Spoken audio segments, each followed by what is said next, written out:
여호수아 강해 오늘 9번째 시간인데, 지금까지 저랑 이제 이런 내용을 살펴오신 거예요. 하나님께서요, 약속하신 대로 애굽 땅에서 인도해 내셨죠.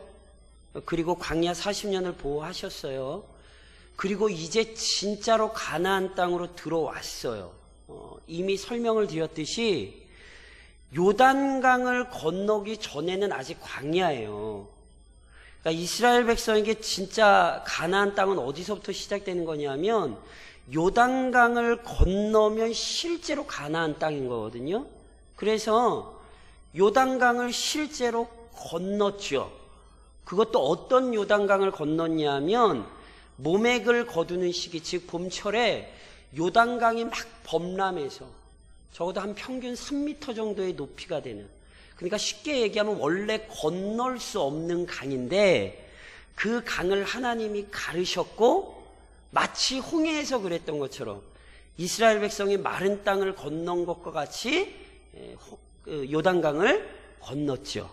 그리고 사장에서는 저랑 뭘 살펴보셨냐면, 건넌 이후에 요단강을 건너자마자 하나님께서 이미 요단강을 건널 때부터 이스라엘 백성에게 여호수아를 통하여 명령하신 게 있어요. 기념비를 세우라고 하셨어요. 그래서 그 기념비를 이스라엘 백성이 2개를 세워요. 요단강 강바닥에서 12개 돌을 빼와가지고 길갈이라는 곳에 세우고, 밖에 있던 돌을 다시 제사장들이 밟고 있던 그 요단강 강바닥에 12개를 갖다 세워놨죠. 요단강에도 있고 길갈에도 있고. 그걸 보면서 이스라엘 백성들이 뭘 깨닫게 하셨어요? 하나님이 우리 앞에서 요단강을 가르셨다. 하나님께서 우리와 함께 하신다. 그것을 자녀들에게 계속하여 가르치도록, 그 사실을 잊지 않도록 하나님의 전능하신 능력, 이스라엘 백성을 도우시는 그 위대하신 힘, 이걸 잊지 않도록 기념비를 딱 세웠어요. 그러니까 보세요. 실제로 이스라엘과 여호수아와 이스라엘 백성들이 요단강 건너고 기념비 세우고 이 모든 과정들은요, 크게는 2가지 결과를 만들어내요. 하나는요, 우선 이스라엘 백성들로 하여금 사기가 하늘을 찌를 듯하게 만듭니다. 그렇지 않으시겠어요? 아니, 요단강이 범람하는 그 요단강을 마른 땅같이 건넜잖아요. 그렇죠? 물론 이전에도 하나님의 능력을 많이 경험했지만 강하신 권능하신 능력으로 요단강 가르고 건너왔잖아요. 그리고 하나님께서 함께 하셨다는 뜻으로, 하나님이 또 같이 하고 계시다는 뜻으로 기념비나 2개나 세웠고, 그러니 이스라엘 백성의 사기가 얼마나 치솟아 올랐겠어요. 반면에 가나안 사람들은 죽을 맛이에요. 원래 저랑 라합, 그러니까 2장이죠, 2장. 여호수아서 2장을 한번 가보시겠어요? 기억을 떠올리시면서 여호수아 2장에서 저랑 8절로 11절까지 한번 읽어보실까요? 그때 라합 사건에서 라합의 입을 통하여 이스라엘 백성이 들었던 얘기가 있죠. 이미 요단강을 건너오기 전에 이미 어떤 상태였냐면, 여호수아서 2장 저랑 8절로 11절까지만 한번 읽을게요. 읽겠습니다. 또 그들이 눕기 전에 라합이 지붕에 올라가서 그들에게 이르되 말하되 여호와께서 이 땅을 너희에게 주신 줄을 내가 아노라. 우리가 너희를 심히 두려워하고 이 땅 주민들이 다 너희 앞에서 간담이 녹나니, 이는 너희가 애굽에서 나올 때에 여호와께서 너희 앞에서 홍해물을 마르게 하신 일과 너희가 요단 저쪽에 있는 아모리 사람의 2 왕 시온과 옥에게 행한 일, 곧 그들을 전멸시킨 일을 우리가 들었음이니라. 우리가 듣자 곧 마음이 녹았고 너희로 말미암아 사람이 정신을 잃었나니, 너희의 하나님 여호와는 위로는 하늘에서도 아래로는 땅에서도 하나님이시니라. 이미 요단강을 건너오기 전에 가나안 사람들의 마음이 물처럼 돼버렸어요. 큰일 났다. 어떡하지? 난리 났네? 요단강을 건너오기 전에 이미 그 전에 행하신 일, 그러니까 이미 그 전에 하나님께서 이스라엘 백성을 통하여 하셨던 일들 때문에 마음이요 이미 간담이 다 녹았다고요. 그런데 이미 요단강 건너오기 전에 마음이 녹았는데 자기들 앞에서 요단강이 갈라졌어요. 그래서 5장 1절을 보세요. 5장 1절에 보면 보세요. 지금 이스라엘 백성들은 사기가 충천하지만 가나안 사람들은 어떤 상태냐면 5장 1절이 다시 이렇게 기록하죠. 오늘 본문 전에 읽겠습니다. 5장 1절. 요단 서쪽의 아모리 사람의 모든 왕들과 해변의 가나안 사람의 모든 왕들이 여호와께서 요단물을 자손들 앞에서 말리시고 우리를 건너게 하셨음을 듣고 마음이 녹았고 이스라엘 자손들 때문에 정신을 잃었더라. 지금 상황이 어떤 상황인지 아시겠어요? 아멘이 막 저절로 나오시죠. 이스라엘 백성들은 사기가 완전히 하늘을 찌를 듯하고 가나안 사람들은 이미 싸울 필요가 없어요. 이 사람들은 마음이 이미 다 낙담이 됐어요. 이미. 그러면 보세요. 뭐 하면 되게요? 이스라엘은 아주 사기가 올라 있고 가나안 사람들은 사기가 바닥을 치고 있기 때문에 전략적으로 보면 언제 공격해야 돼요? 그쵸, 지금 당장 공격해야죠. 아시잖아요. 사기가 오를 때 이거 빨리 치러야 돼요. 그리고 저쪽은 이미 주눅이 들었을 때, 운동 경기도 그렇잖아요. 그거 모르세요? 평창 동계 영미 해가지고 소리 질러가지고 다 아시잖아요. 왜요? 나라에서 하는 것도 있지만 우리나라에서 하기도 하지만 이미 사기가 올랐어요. 그러니까 물론 이제 실력도 있지만 어찌됐건 그 사기가 충천하니까 대단한 일을 이뤘잖아요. 그렇잖아요? 그러니까 이스라엘이 언제 싸워야 돼요? 지금 싸워야 돼요. 빨리 싸워야 돼요. 이게 전략적으로 굉장히 중요한 거예요. 그런데 오늘 저랑 읽으시는 본문을 보면 정말 전략과는 상관이 없는 정도가 아니라 전혀 전략적이지 않고 완전히 전략을 깡그리 무시하는 일을 하나님께서 명령을 하십니다. 그게 뭐였죠? 이스라엘 백성 할례를 행하라는 거예요. 물론 할례의 중요함은 아시죠? 하나님께서 아브라함에게 할례를 명령하신 이후에요, 이스라엘에 속한 모든 남자는 할례를 받아야 됐어요. 그런데 저랑 읽으신 본문에, 오늘 본문에 읽었던 것처럼요, 이스라엘 백성이 그동안 할례를 못했어요. 애굽 땅에 있을 때는 할례를 할 수 있었거든요. 근데 애굽 땅에서 출애굽하고 광야에서 몇 년 있었죠? 40년을 있었거든요. 왜 광야에서 할례를 못했는가? 실은 학자들이 여러 가지 이유를 얘기를 하긴 하는데 성경이 정확히 무슨 이유 때문이라고는 얘기를 안 해요. 아마 일반적으로 저희가 생각하기에는 광야에서는 한 군데 계속 머물렀던 게 아니라 움직였거든요. 물론 1년 넘게 그 자리에 있었던 때도 있어요. 근데 그때가 언제인지 이스라엘은 몰랐다니까요. 성막에 구름이 피어오르면 짐 싸서 그 구름 따라가고 다시 구름이 멈추면 거기다 짐 풀고 이랬단 말이에요. 그러니까 잘은 모르겠는데 누가 맞는지는 모르겠지만 거의 대부분의 학자들이 할례를 광야에서는 시행할 수 없었다는 거예요. 그래서 할례를 몇 년 동안 못한 거죠? 40년 동안을 실제로 못한 거예요. 그러니까 애굽 땅에서 나와서 광야에서 태어난 사람은 아예 할례를 못한 거죠. 그래서 오늘 본문에 다시 할례를 행하라, 하나님 이렇게 명령하시거든요. 그러니까 다시 할례를 행하라는 건 할례 받은 사람이 또 하라는 얘기가 아니라 할례를 못 받은 사람들에게 정상적으로 할례를 시행하라는 거죠. 이것이 이스라엘 백성에게는 너무 끔찍한 명령입니다. 왜 그런지 아세요? 이스라엘은 할례의 위험성을 너무너무 잘 아는 사람들이에요. 무슨 얘기냐면 창세기 34장에 보면 야곱의 딸 디나가 히위 족속 하몰의 아들 세겜이죠. 거기 히위 족속 구경 갔다가 그 하몰의 아들에게 어떻게 돼요? 아주 끔찍한 일을 당했죠.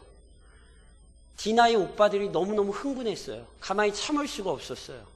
그래서 세겜 사람들이 와서 우리랑 사이좋게 지내자 이렇게 할 때, 그럼 니네 할례 받아. 그럼 우리가 너희랑 같이 한 형제처럼 한 공동체로 우리 서로 결혼도 하고 그렇게 같이 지내자 이렇게 얘기했죠. 거짓말이었죠. 그래서 그 다음에 어떤 일이 있죠? 남자들이 할례를 진짜 다 받자 12명 아들이 다 갔다고도 성경이 기록 안 해요. 시므온과 레위, 물론 이제 두 사람이 주동이 됐다 이런 의미도 이해할 수 있겠지만 어찌됐건 시므온과 레위가 가서 무슨 짓 했어요? 세겜 남자들 다 죽여버렸잖아요. 할례가 그 정도로 위험해요. 근데 지금 이스라엘 백성이 어디 있어요? 가나안 땅에 들어왔어요. 그리고 여기가 여리고 평지거든요. 여리고 평지 바로 앞에 여리고성이 있어요. 그러니까 보세요. 여리고 사람들을 포함한 가나안 사람들이 지금 이스라엘 백성이 일거수일투족을 알아요, 몰라요? 알잖아요. 요단강 건너온 것도 다 알잖아요, 지금. 아니, 광야에서만 있던 일만 아는 게 아니라 5장 시작될 때 이미 요단강 가른 거 하나님이 가르친 거 다 안되니까요. 첩보력이 장난이 아니에요. 아니, 이스라엘도 첩보원 보냈었잖아요. 그러니까 가나안 사람들은 이 모든 걸 다 보고 있단 말이에요. 그런데 바로 그 사람들 앞에서 할례를 한다고요? 아, 이거는 전쟁을 포기하는 거예요. 이거는 바보들이나 하는 일이에요. 근데 했어요, 안 했어요? 아, 해야죠. 누가 시켰어요? 하나님이 시키셨죠. 그럼 왜 하나님이 시키셨을까요? 이걸 아셔야 되니 이게 우리에게 중요해요. 분명히 전략적으로 보면 이거는 전쟁을 스스로 포기하는 거예요. 이거는 나 잡아가라, 죽여라 이러고 있는 거란 말이에요. 할례하고는 적어도 한 달 이상은 가야지 이게 돼요. 그러니까 전쟁을 이게 못한단 말이에요. 근데도 왜 이렇게 시키셨을까요? 중요해요. 우선 저를 좀 따라 하시겠어요? 하나님과의 관계. 하나님은요, 이제 본격적으로 전쟁이 시작되는 거거든요. 여리고성 싸움이 첫 싸움이에요. 이제 가나안 전쟁이 시작이 되는 거예요. 근데 하나님 그 전에 이스라엘 백성들에게 진짜 소중한 게 무엇인지 알려주고 싶으셨어요. 그래서 할례를 받으라고 하셨어요. 할례는요, 언약의 표징이에요. 할례는요, 이스라엘 사람들만 행한 게 아니에요. 할례는 고대 사회에서요, 이민족 저민족들 사이에서 많이 행해지고 있었어요. 그래서 아시잖아요. 애굽 사람들은 할례를 부정하게 여겼다니까요. 알아요, 다. 그러니까 할례는 어떤 의미에서 종교적인 또는 주술적인 의미로 고대 이방 민족들에게서도 때로 행해지고 있었거든요. 그런데 아브라함에게 오면 할례의 의미가 전혀 달라져요. 하나님께서 아브라함에게 할례를 시키신 건 어떤 의미예요? 나는 너의 하나님이고 너는 나의 백성이야. 언약의 징표란 말이에요. 그러니까 이스라엘 백성들은 남자들이 할례를 행함으로 항상 뭘 생각하냐 하면 하나님이 우리 아버지고 우리는 하나님의 자녀야. 이거를 육신의 징표로 둔 게 할례거든요. 그러니까 보세요. 지금 이스라엘이 요단강 건너서 가나안 들어왔죠. 이제 뭐해요? 가나안 정복전쟁 시작할 거예요. 그쵸? 그런데 이스라엘은 가나안 땅을 빼앗는데 마음을 빼앗기면 안 돼요. 조금 뒤에 다 설명드리겠지만 이스라엘은 지금 하나님 명령대로 가나안 땅을 정복하는 거지, 자기들이 그 땅 갖고 싶어서 자기들이 누려야 되니까 그 땅을 정복하는 게 아니에요. 이스라엘에게 중요한 건 땅을 차지하는 게 아니라 하나님과의 관계를 잘 유지하는 거예요. 이것은 이미 가나안 땅 들어오기 전부터 모세가 노래를 불렀죠. 이전에도 이미 말씀드렸잖아요. 모세가 신명기에서 이스라엘 백성 귀에 못이 박히도록 한 게 무슨 얘기예요? 니네 가나안 땅 들어가면 하나님 잊지 마라. 니네 가나안 땅 들어가면 하나님 잊지 마라. 이걸 노래를 불렀잖아요. 귀에 못이 박히도록. 그렇죠? 그러니까 지금도 마찬가지라니까. 그 가나안 땅 왔잖아요. 땅 차지하는데 정신 팔리면 안 돼요. 누구를 기억해야 돼요? 하나님을 기억해야 돼요. 그리고 보세요. 하나님과의 관계가 무너질 때 땅도 잃어버려요. 그게 실제로 이스라엘의 역사죠. 이스라엘 백성이 가나안 땅 차지했죠. 그런데 결국 나중에 북이스라엘, 남유다 다 쫓겨났죠. 왜요? 하나님과의 관계를 놓쳤으니까. 오늘도 하나님이 우리에게 원하는 게 뭔지를 기억하셔야 돼요. 그리스도인은 큰일 하는 사람들 아니에요. 자꾸 그렇게 착각하시면 안 돼요. 우리는 큰일을 하는 사람들이 아니라 우리는 하나님을 아는 사람들이고 하나님과의 관계를 누리는 사람들이라니까요. 그래서 보세요. 오늘도 뭘 확인하기 위해 이 저녁에 오신 거예요. 저는 우리 믿음의 선배들이 우리나라 외국 사람, 우리나라 믿음의 선배들이, 우리 한국교회가 신앙의 전통을 굉장히 참 지혜롭게 했다고 생각을 해요. 예를 들면, 상번제, 이스라엘의 매일의 제사가 있었잖아요. 그쵸? 이스라엘 매일의 제사가 있었잖아요. 그래서 우리는요, 마치 상번제는 아니지만, 한국교회는 어찌됐건 새벽 기도가 있죠. 굉장히 중요한 신앙을 지키는 방법이에요. 게다가, 전통적으로 한국교회는 뭐가 있었죠? 3일 기도회가 있었죠. 3일 예배, 수요 예배가 있었죠. 한 주간에 중간에 성도들이 교회에 모이죠. 이거 성경에 없어요. 그래서 외국 나가면 이거 없어요. 한국 사람들 아니요. 무슨 수요 예배가, 새벽 기도도 없는데. 그러니까 무슨 얘기인지 이해하세요? 우리 믿음의 선배들이 이렇게 한 이유가 뭐겠어요? 세상에서 살다 보면 마음을 뺏기거든요. 직장 생활하고 밭에 나가서 농사 짓고 가정생활하고 그러면 우리의 마음을 주일날 열심히 살겠다고 결심해 놓고 또 살다 보면 마음을 뺏기거든요. 그래서 우리 한국교회 믿음의 성도들은 야, 그 마음 지켜야 돼. 그래서 한 주간의 중간에 모인 거예요. 이거는 성경에는 없지만 굉장히 성경적인 거예요. 굉장히 잘한 거죠. 왜요? 하나님과의 관계를 놓치면 안 되거든요. 오늘도 그래서 우선 그걸 마음에 품고 가셔야 돼요. 그렇지. 하나님이 내 아버지고 나는 하나님의 자녀지.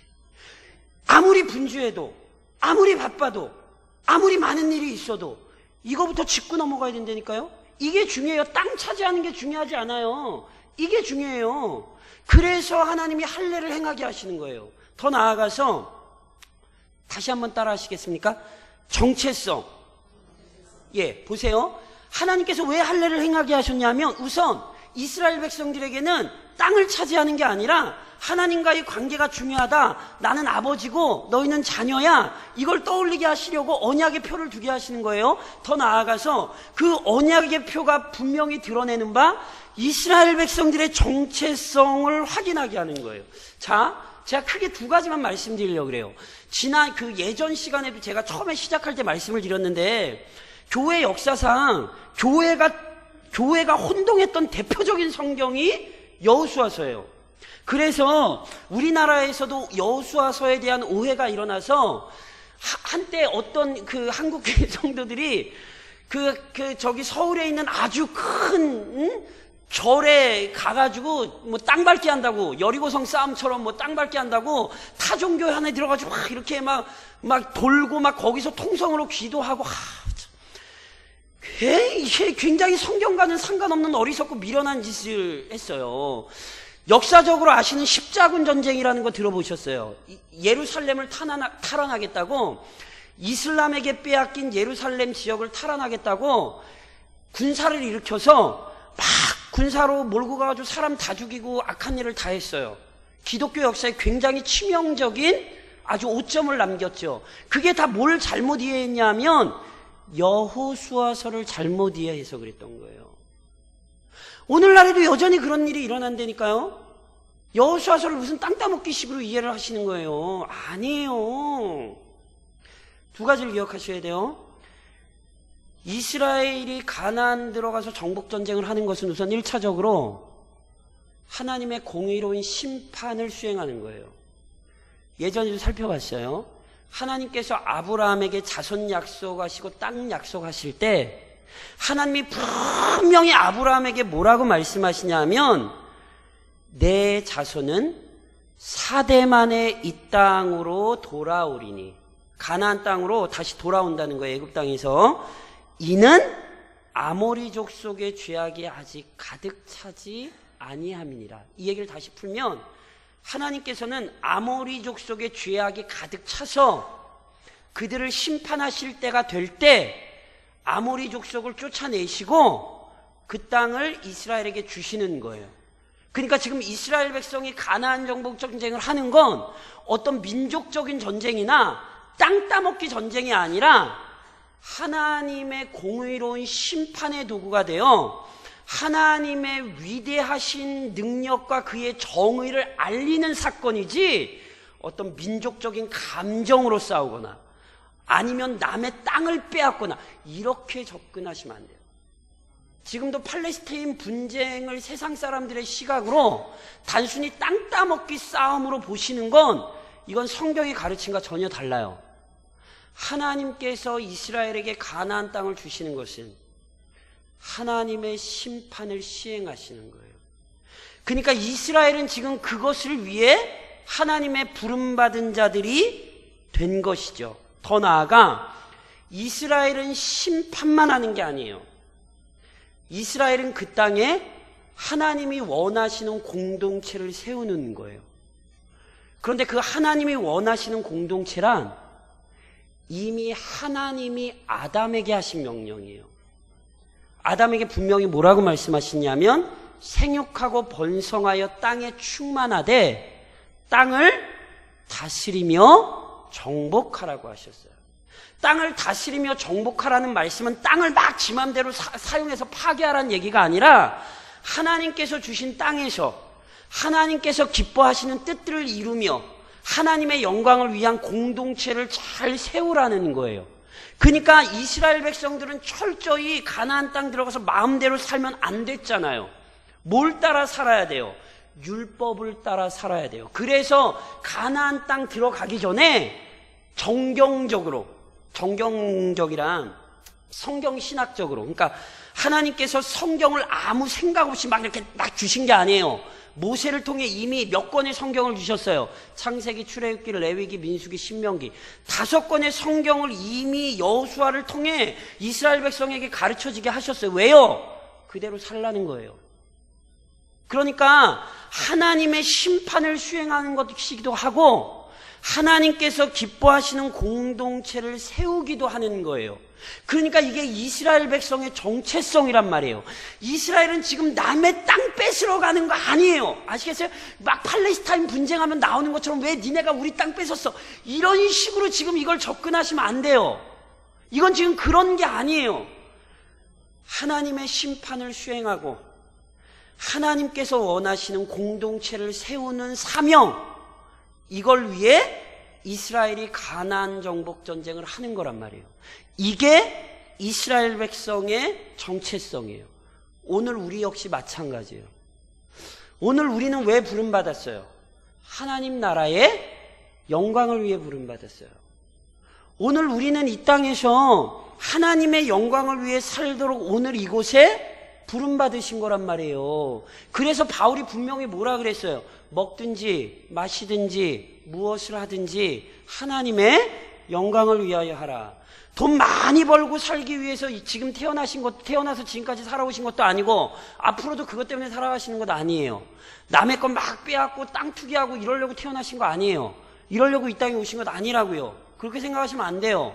오직 철저히 이 땅 가운데 하나님의 영광을 드러내는 도구, 이게 우리의 정체성이란 말이에요. 이해하시겠어요? 그러니까 오늘 이 사건을 보면서 그래서 할례를 받게 하셨구나. 우리가 그 도구가 되게 한다는 사실을 깨닫게 하시게요. 내가 바로 그런 사람이구나.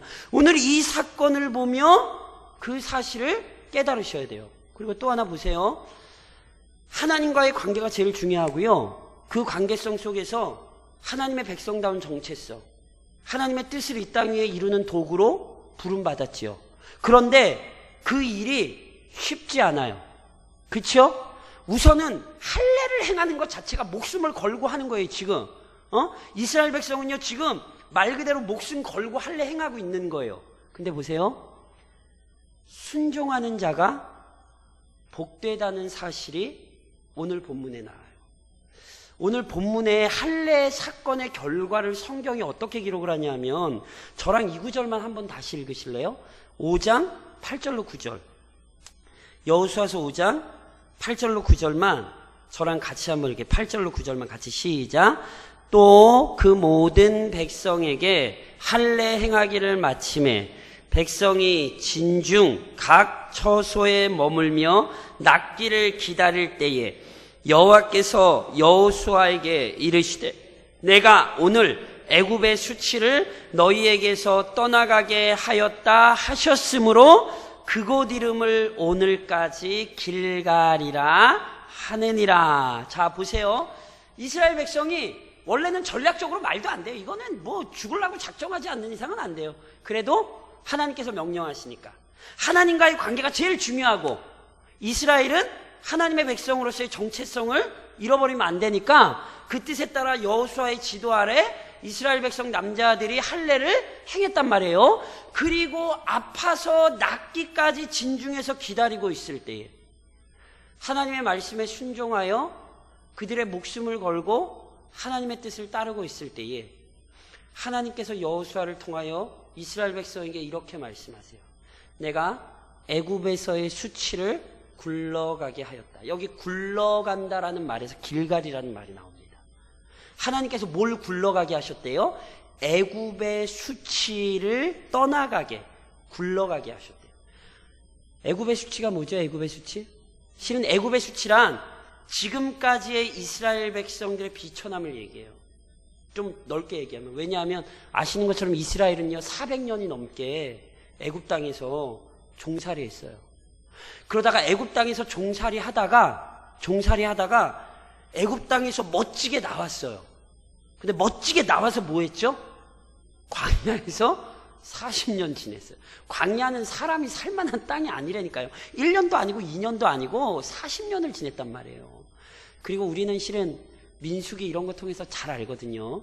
이스라엘이요 광야에 있을 때 말 많고 탈 많고 하나님께 혼나기도 많이 혼나고, 근데 실은 위대한 일들도 있었지만 이스라엘이 굉장히 이렇게 누추한 일이 많았거든요. 그거를 가나안 사람들이 몰랐을까요? 모르긴 왜 몰라요? 다 알지. 아니 시내산에만 와서도 모세가 뭐라고 얘기했어? 하나님 지금 와서 하나님 멸망시키시면 하나님 영광 가려요. 하나님 그러지 마세요. 모세가 그러고 말리잖아요. 그러니까 이스라엘이 얼마나 누추했냔 말이에요. 그런데 이제 하나님께서 그 모든 수치를 벗겨내신다는 거예요. 이제 너희가 더 이상 떠돌이도 아니고 너희가 더 이상 종도 아니라는 거예요. 게다가 할례는 가나안 땅을 얻는 것과 굉장히 중요한 연관이 되거든요. 왜냐하면 하나님께서 아브라함을 주실 때 그 약속은 크게 두 가지라니까. 하나는 자손, 하나는 그 자손이 살 땅, 그것의 징표로 뭘 한 거예요? 할례를 한 거예요. 그러니까 보세요. 가나안 땅에 들어와서 할례를 행했어요. 가나안 사람들이 욕할 수 있어요. 아우 지금까지 종으로 살던 놈들이 아이고 광야에서 어떻게 40년 동안 암 멸절되고 잘 버텼네? 막 이렇게 놀릴 수 있어요. 그러나 할례를 행하죠. 뭐가 분명해졌는지 알아요? 이 땅 우리 거야. 이게 분명해진 거예요. 왜냐면 아브라함에게 이미 그렇게 언약을 주셨잖아요. 그 할례가 바로 그 언약의 징표잖아요. 그러니까 할례를 행함으로 이스라엘은 담대해지는 거예요. 예전에는 누추한 자들이었을지 몰라요. 예전에는 참 볼품없는 자들이었을지 몰라요. 그러나 이제는 아니라니까요. 그들은 이제 자격을 얻었어요. 어떤 자격? 하나님의 약속의 땅 가나안을 얻을 수 있는 자격을 얻은 거예요. 그러니 이스라엘에겐 얼마나 큰 힘이 되는지 몰라요. 이게 얼마나 큰 위로인지 몰라요. 목숨을 걸고 순종했더니 하나님께서 그들을 위로하시죠. 너희는 이제 내 자녀로서 합당해. 너희는 이제 이 땅을 얻을 수 있는 사람들이야. 목숨 걸고 순종한 자들에게 하나님이 위로를 더하시는 거예요. 이게 길갈의 의미예요. 그래서 길갈은요 우리에게 굉장히 중요한 이름입니다. 이제 하나님의 부름을 받았다는 사실을 알고 하나님의 자녀답게 살 수 있는 자들로 부름받은 거죠. 그런데 아시죠? 제가 예전에 다 했어요. 자, 구약의 성례가 2개예요. 구약에 이미 성례가 2개예요. 하나는 할례고요. 하나는 다음 시간에 나와요. 유월절이에요. 2개가 동시에 이루어지죠. 굉장히 중요한 의미가 있어요. 할례가, 구약의 할례가 신약으로 오면 뭐죠? 부담으로 계시면 안 되는데 아니 이미 다 배우시면 안 배우신 척 하지 마세요 제발. 아니 왜 안 배우신 척 이렇게 겸손한 척 하시지 마세요. 자, 2가지 할례, 2가지 성례. 하나는 할례, 하나는 유월절이죠. 이게 신약으로 넘어옵니다. 할례가 뭐가 됩니까? 그치요, 세례가 되죠. 유월절이 뭐가 됩니까? 성만찬이 되죠.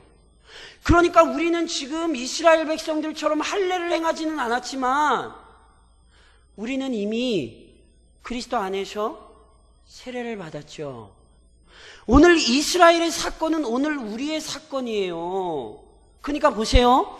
이제는 세례받은 자들로서 더 이상 돌아갈 수도 없고 돌아가서도 안 되는 삶을 생각하시면 안 돼요.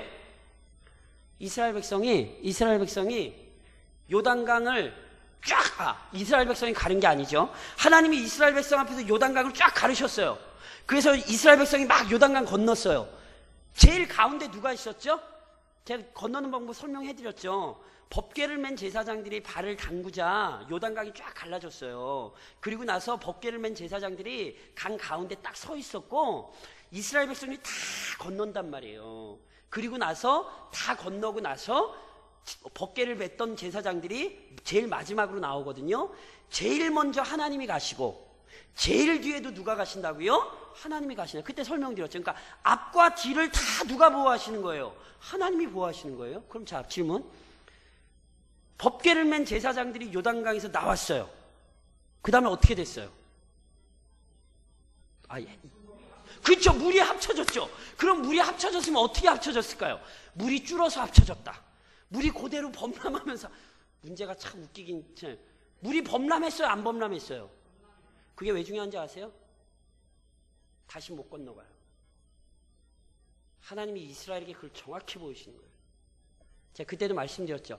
아니, 기다렸다 낮을 때 가면 되지요. 뭐 하려고 범람할 때 목숨 걸고 가요. 하나님의 뜻이라니까요. 하나님은 건널 수 없는 길을 건너게 하신 분이고 이제는 건너갈 수 없는 것을 보이신 하나님이에요. 우리는 그리스도 안에서 죄와 사망을 건너왔어요. 다시는 그곳으로 갈 곳이 아니란 말이에요. 그러니까 이제는 앞으로 나가서 가나안을 정복해야 되는 사람들이지, 아니 이미 건너고 와가지고 뒤돌아보면서 저걸 다시 건너가야, 그러시면 안 된다니까요. 할례를 받으며 다시 정확히 기억하게 하신 거예요.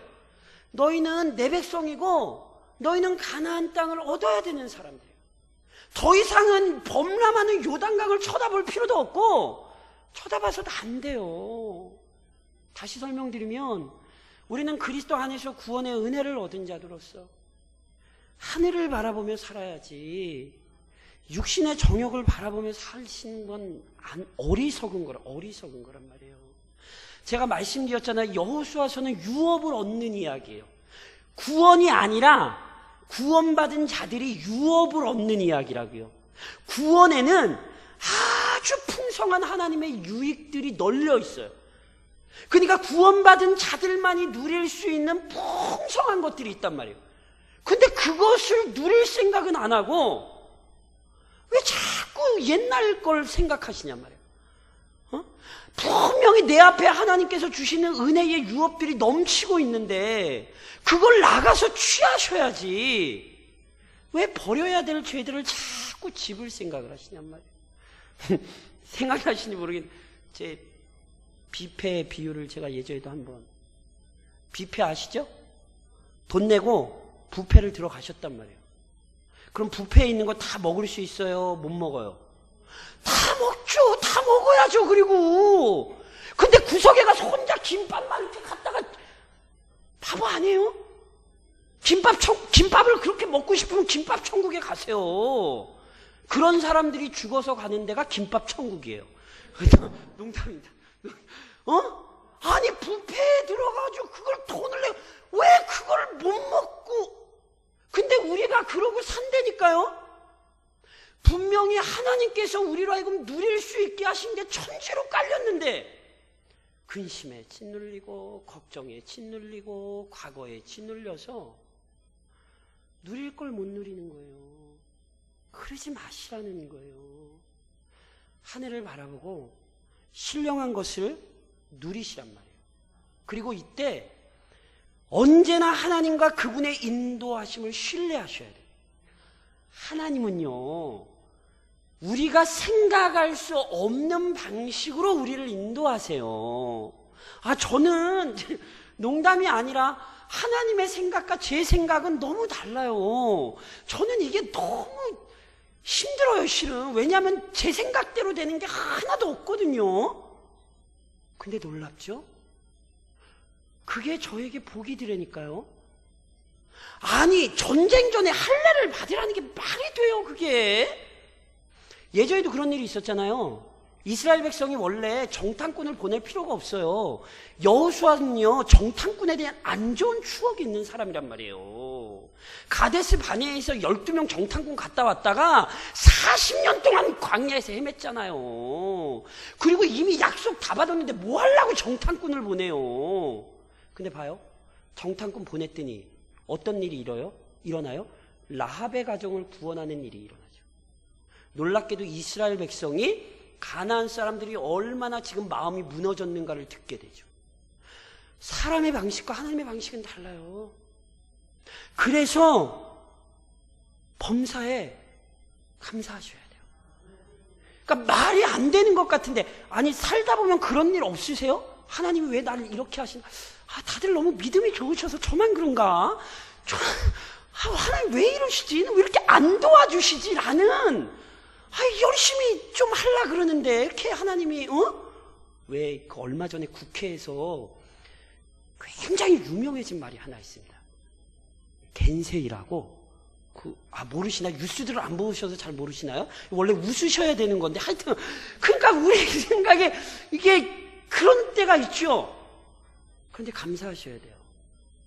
왜냐하면 하나님의 생각은 우리의 생각과 다르고 하나님의 방식은 우리의 방식과 다르기 때문에 그래요. 그래서 바울의 말대로 오늘도 범사에 감사하십시오. 오늘 혹시 속상한 일이 있으셨거든. 누가 마음을 확 뒤집어 놓는 일이 있고 근심과 걱정이 있고 문제가 안 풀리셨어도 감사하실 수 있어야 돼요. 조금 지나고 나면 알 때가 있어요. 왜 그랬는지. 모를 수도 있어요. 그런데 어차피 천국 가면 다 알아요. 빨리 알고 싶으세요? 그럼 빨리 천국을 가세요. 그러시면 돼요. 제가 보내드릴 수는 없지만 그러니까 그게 너무 저는 그 정도로 궁금하진 않아서 인내하며 참는 거거든요. 그리고 보세요. 제가 아까 말씀드렸죠. 놀라운 것은 고통 중에 위로가 있어요. 이스라엘이 하나님 말씀대로 할례 받고 고통받고 있었거든요. 걱정 안 됐을까요? 근심 안 됐을까요? 아니요, 저는 안 그랬을 것 같아요. 이스라엘 백성 중에도 믿음 좋은 사람들이 있으니까 걱정 안 하고 근심 안 하는 사람들이 있었겠죠. 근데 대부분의 사람들은요, 이스라엘 백성이 지금까지 지나온 것들을 보면 아마 아파서 누워있으면서도 걱정했을걸요. 저놈들 쳐들어오면 어떡하지? 그런데 그렇게 순종하고 낫기를 기다릴 때 하나님의 음성이 들렸어요. 사망의 음침한 골짜기에서 위로하시는 음성이 들려요. 아무리 어려워도 순종하잖아요. 거기서 위로를 얻으시는 거예요. 우리 예수님 보세요. 그 십자가 상에서 하나님의 위로를 받으셨으니 십자가를 견디실 수 있었던 거예요.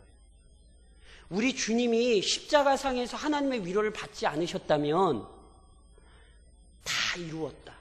또는 내 영혼을 아버지 손에 의탁하나이다. 그렇게 기도하실 수 있었을 것 같아요? 아니요. 다른 사람은 몰라요.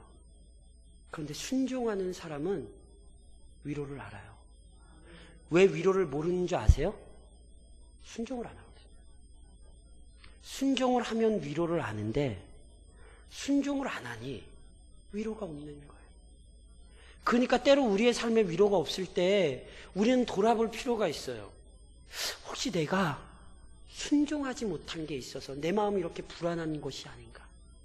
혹시 내가 하나님 앞에 철저히 순종하면 마음의 평안도 있고 그리고 모든 일도 하나님께서 해결하실 텐데 그 순종을 못해서 마음도 전전긍긍 불안하고 오히려 일도 더 꼬이고 순종하셔야 돼요.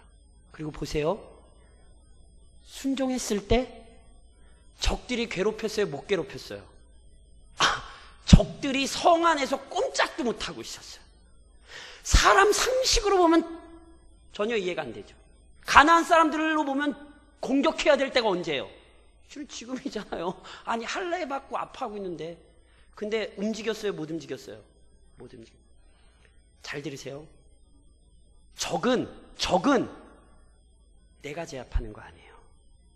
적은 하나님이 제압하시는 거예요. 이걸 깨달으셔야 돼요. 그러니까 내가 싸우는 거라고 생각을 하시면 안 돼요. 하나님이 이걸 정확히 알리시는 거라니까요. 이미 하나님이 싸우고 계셨어요. 그러니까 무서워서 못 나오죠. 이해하시겠어요? 그러니까 적은 내가 싸우는 거 아니에요. 왜 자꾸 그리스도인들이 실수하고 넘어지냐면 내가 싸우니까 그래요. 순종하면 하나님이 싸우실 거예요. 그러니까 스스로 나갈 생각하지 마시고 순종을 하시란 말이에요. 그러면 하나님이 싸우시는 걸 볼 거예요. 이번 한 주간도 그래서 떠오르시는 게 있거든. 빨리 순종하세요. 그러면 하나님이 해결하실 거예요. 아프죠? 순종하기 아픈 게 있으니까 순종 자체가 고통스러운 게 있어요. 근데 그게 위로가 돼요. 위로가 돼요. 그걸 바라보시고 이번 한 주간도 여호수아처럼 이스라엘 백성들처럼 사시기를 우리 주님 이름으로 부탁드립니다.